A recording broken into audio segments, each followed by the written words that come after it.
여러분, 한번 상상해 보세요. 전 세계를 호령하는 초강대국 미국의 정규군이 국경을 넘어 이웃 나라인 멕시코로 진격한다면 어떤 일이 벌어질까요? 이건 헐리우드 액션 영화의 시나리오가 아닙니다. 바로 얼마 전 도널드 트럼프 미국 대통령이 폭스뉴스와의 인터뷰에서 전 세계를 향해 던진 충격적인 선언입니다. 트럼프 대통령은 멕시코 마약 카르텔을 대상으로 본격적인 지상 공격을 시작하겠다고 공식화했습니다. 단순히 마약 단속을 강화하겠다는 수준이 아닙니다. 군사력을 동원해 그들의 뿌리를 뽑아버리겠다는 전쟁 선포나 다름없죠. 도대체 미국은 왜 이런 극단적인 선택을 하려는 걸까요? 그리고 그 칼날은 왜 멕시코를 넘어 남미 전체를 겨누고 있는 걸까요?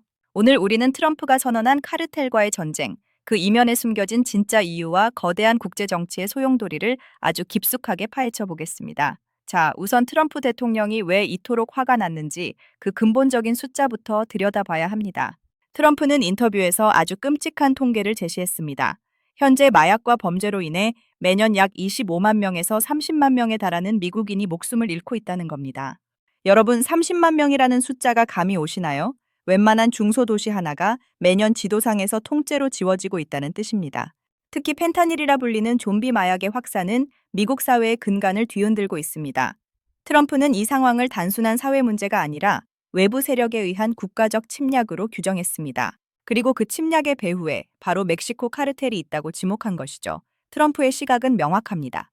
현재 멕시코라는 국가는 실질적으로 정부가 운영하는 게 아니라 마약 카르텔이 운영하고 있다는 겁니다. 실제로 멕시코의 상황을 보면 이 말이 결코 과장이 아님을 알 수 있습니다. 카르텔들은 군대 수준의 무장력을 갖추고 있습니다. 최신형 자동소총은 기본이고 장갑차에 공격용 드론, 심지어 잠수함까지 동원해 마약을 실어 나릅니다. 멕시코 내에서 카르텔의 심기를 건드린 정치인이나 경찰 간부들이 대낮에 암살당하는 일은 이제 뉴스거리도 되지 않을 만큼 빈번합니다. 트럼프는 바로 이 점을 파고들었습니다. 멕시코 정부가 자국 영토 안의 범죄 집단조차 통제하지 못해 그 피해가 고스란히 미국 시민들에게 넘어오고 있다면 이제 미국이 직접 나서서 그들을 소탕하겠다는 논리입니다. 여기서 우리는 트럼프의 지상 공격이라는 단어에 주목해야 합니다. 과거에도 미국은 멕시코와 협력해 마약 소탕 작전을 벌여왔습니다. 하지만 그때는 어디까지나 정보 공유나 자금 지원 혹은 특수 요원들의 제한적인 활동에 그쳤죠. 하지만 이번엔 다릅니다. 지상 공격은 말 그대로 미군 부대가 직접 멕시코 영토 안으로 들어가 작전을 수행하는 것을 의미합니다. 이는 주권 침해 논란을 불러일으킬 수 있는 아주 위험한 발언이지만 트럼프는 미국인의 생명을 지키기 위해서라면 그 어떤 수단도 정당화될 수 있다는 태도를 보이고 있습니다. 더 이상 미국으로 마약과 범죄자들이 유입되는 것을 용납하지 않겠다는 그의 선언은 지난 바이든 행정부 시절의 치안 부재를 정면으로 비판하는 것이기도 합니다. 트럼프는 바이든 행정부의 국경 정책을 완전한 실패라고 몰아붙였습니다. 국경이 열려 있는 동안 마약은 강물처럼 흘러들어왔고 그 통로를 통해 정체 모를 범죄자들이 미국 땅을 밟았다는 것이죠. 그래서 그는 대통령에 당선되자마자 이 문제를 뿌리 뽑기 위해 가장 강력한 군사적 옵션을 테이블 위에 올려놓은 것입니다. 하지만 트럼프의 시선은 여기서 멈추지 않습니다. 멕시코 국경을 넘어 그 너머의 남미 대륙 전체를 향해 아주 날카로운 경고장을 날렸습니다. 먼저 쿠바를 볼까요? 트럼프는 이번 인터뷰에서 쿠바의 체제 붕괴 가능성을 언급했습니다. 오랜 세월 공산주의 체제를 유지해온 쿠바가 이제 한계에 다다랐다는 분석이죠. 그러면서 베네수엘라의 마두로 정권 축출을 포함해 필요하다면 미국의 군사적 개입이 이루어질 수 있다는 점을 시사했습니다. 이건 정말 엄청난 발언입니다. 미국이 다시 한번 먼로주의의 깃발을 높이 들고 서방우 전체의 질서를 자신들의 입맛에 맞게 재편하겠다는 의지를 드러낸 것이니까요. 특히 베네수엘라는 엄청난 석유 매장량을 보유한 국가이자 미국의 적대적인 행보를 보여온 곳입니다. 트럼프에게 마두로 정권은 카르텔과 결탁해 마약을 유통하고 자국민을 탄압하는 악의 축이나 다름없는 존재입니다. 그런데 트럼프의 독설이 가장 뜨겁게 쏟아진 곳은 따로 있습니다. 바로 콜롬비아입니다.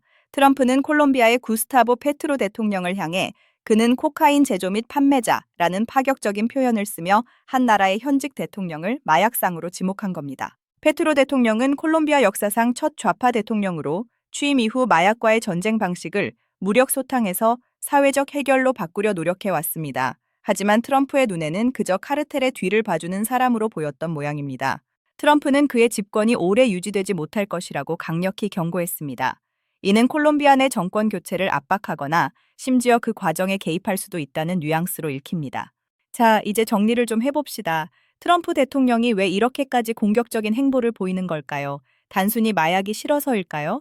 아닙니다. 여기에는 아주 고도의 정치적, 전략적 계산이 깔려 있습니다. 첫째, 미국 내부의 결집입니다. 매년 30만 명이 죽어나가는 마약 문제는 현재 미국인들이 피부로 느끼는 가장 큰 공포 중 하나입니다.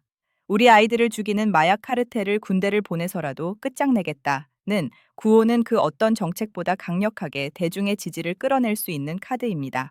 특히 미국 우선주의를 외치는 트럼프에게 이보다 더 확실한 명분은 없죠. 둘째, 중국과의 보이지 않는 전쟁입니다. 여러분, 멕시코 카르텔이 만드는 펜타닐의 원료가 어디서 오는지 아십니까? 상당수가 중국에서 공급됩니다. 중국에서 원료를 보내면 멕시코 카르텔이 이를 가공해 미국으로 밀수출하는 구조죠. 트럼프가 카르텔을 타격한다는 건 결국 중국의 영향력을 차단하고 미국의 앞마당인 중남미에서 중국의 그림자를 지워버리겠다는 전략적 선택이기도 합니다. 셋째, 중남미 질서의 재편입니다. 트럼프는 멕시코, 쿠바, 베네수엘라, 콜롬비아로 이어지는 좌파 혹은 반미 성향의 정권들이 카르텔과 엮여 미국을 위협하고 있다고 보고 있습니다. 따라서 카르텔 소탕을 명분으로 이 지역에 직접적인 군사적, 경제적 압력을 가해 미국의 우호적인 환경을 강제로 만들겠다는 생각인 것이죠. 하지만 걱정스러운 목소리도 높습니다. 미군이 실제로 멕시코 영토에 진입한다면 멕시코의 민족주의 감정을 자극해 걷잡을 수 없는 반미 정서가 폭발할 수 있습니다. 자칫하면 제2의 베트남전이나 아프가니스탄전처럼 끝없는 수렁에 빠질 위험도 있죠. 카르텔들은 정규군이 아닙니다. 도시 곳곳에 숨어들어 민간인을 방패 삼아 게릴라전을 펼칠 텐데 과연 미군이 이들을 단기간에 일소할 수 있을까요? 오히려 멕시코 사회 전체를 극심한 혼란에 빠뜨려 더 큰 난민 사태를 초래할지도 모릅니다. 그럼에도 불구하고 트럼프의 의지는 확고해 보입니다. 그는 이번 인터뷰를 통해 자신의 집권 2기 중남미 정책이 과거와는 차원이 다를 것임을 예고했습니다. 말로만 하는 경고가 아니라 실질적인 물리력을 동원하는 강한 미국의 귀환을 선언한 것이죠. 여러분은 어떻게 생각하시나요? 매년 수십만 명의 목숨을 앗아가는 마약 카르텔을 잡기 위해 이웃 나라를 공격하겠다는 이 전략, 과연 정당한 선택일까요? 아니면 또 다른 비극의 시작이 될까요? 분명한 것은 트럼프의 이 선언이 현실화된다면 2026년의 세계 지도는 우리가 알던 모습과는 완전히 달라질 거라는 점입니다. 멕시코 국경의 긴장감은 날로 높아지고 있고 남미의 지도자들은 트럼프의 다음 입에 촉각을 곤두지우고 있습니다. 미국 시민들은 이 강력한 처방전에 기대를 걸면서도 한편으로는 전쟁이라는 단어가 주는 공포에 떨고 있습니다. 트럼프가 쏘아올린 이 거대한 공은 이제 멕시코를 넘어 전 세계 국제 정세의 한복판으로 굴러가기 시작했습니다. 과연 이 위험한 도박이 마약 없는 미국을 만들 수 있을지, 아니면 아메리카 대륙 전체를 불길 속으로 밀어넣을지 우리는 똑똑히 지켜봐야 할 것입니다. 자, 이제 정말 마지막 질문을 던지며 마무리하겠습니다. 만약 여러분이 미국 대통령이라면 자국민 30만 명의 목숨을 앗아가는 범죄 집단을 소탕하기 위해 이웃나라와 전쟁을 벌이시겠습니까? 아니면 대화와 협상이라는 전통적인 방식을 고수하시겠습니까? 세계는 지금 그 어느 때보다 위험하고도 중대한 선택의 기로에 서 있습니다.